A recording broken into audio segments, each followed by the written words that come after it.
ba? Napakadali lang lutuin nito, guys. So, ayan ang aking version ng gatang kalabasa na may sitaw.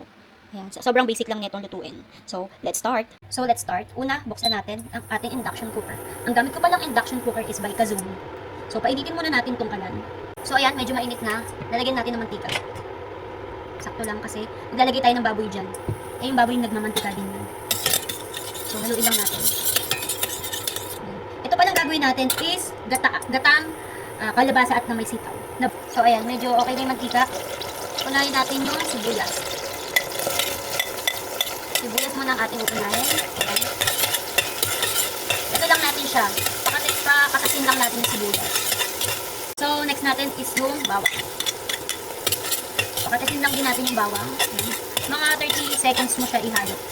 Para yung yung aroma niya is lumabas, kumatas. Next natin, kung may pork kayo or chicken, okay lang, maglagay kayo ng sahog.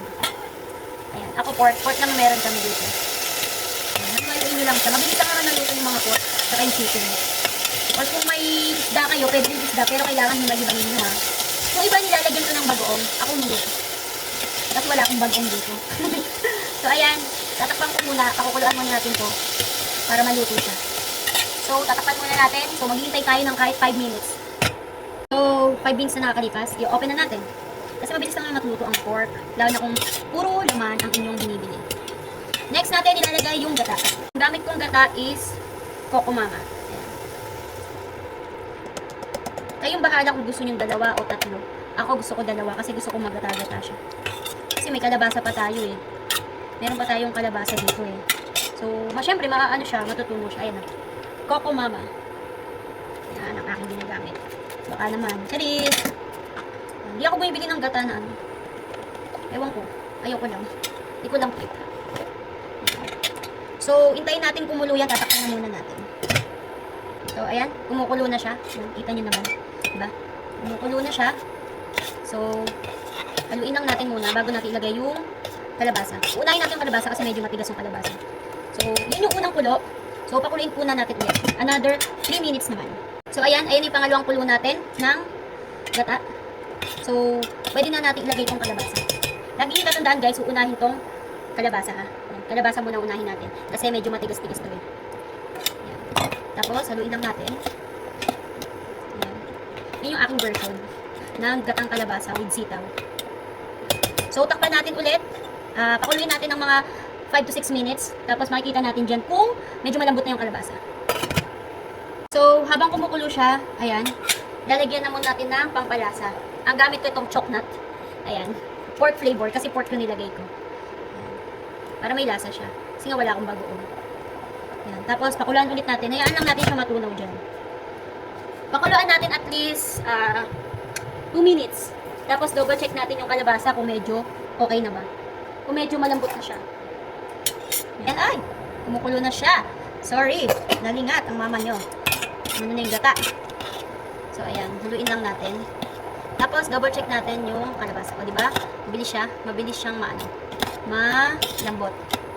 Teka, pupunasan ko rin din. So, ayan na. Diba? So, titikman natin kung lumasa na ba yung nilagay natin choknut na pork. Choknut na pork. So, ayun. Lumasa na siya. Then, next na natin is yung sitaw. Mamaya na natin siya lalagyan ng salt and pepper, ha? Papakuluin muna natin siya ulit. Or kayo, kung anong gusto nyo, kung isabay nyo na. Yan. Ako kasi gusto ko muna pinapakuluan yung mga sabaw. Ay, yung mga gulay. Para maganda yung pagmuya natin. Ayan. So, tatakpan ko muna ulit siya. Papakuluin ko lang siya ng mga 2 minutes. Kasi yung sitaw is madali lang yon matunaw. Madali lang pala yun lumambot. Sorry naman, mali ko. Yan. Punasan lang natin tong gilid. Kasi, hindi tayo sanay ng madumi yung lababo. Kailangan habang nagluluto, malinis yung lababo.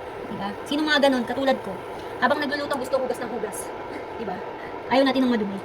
So, ayan, hintayin mo natin ito ng 2 minutes. Then, lalagyan natin siya ng pampalasa ulit, like salt and pepper. So, ayan, kumukulo na siya. O, diba? Mabilis lang. So, lagyan natin siya ng salt and pepper. Ang gamit ko palang salt is Himalayan salt. Kasi mas healthy to kaysa sa kung ano-ano salt. Pampalasa lang lalagyan natin. Tapos, ayan, paminta. Pamintang durog. Ay, napadami. Kaya lang yan. Tama lang yan. Tamang-tama lang yan. Ayan, Tapos hahaluin lang natin. Hindi rin natin pwede overcook yung gulay kasi papangit yung itsura. So, titikman natin. Diba? Ang sarap na. So, takpan natin. Then, pagkatapos ng takpan, 2 minutes, pwede nang kainin. So, ayan na yung finished product. Kumukulo-kulo pa. Ayan, oh. Diba? Napakadali lang lutuin nito, guys. Ayan, oh. So, ayan. Kakain na tayo. Dahil gutom na. Let's go! Bye-bye!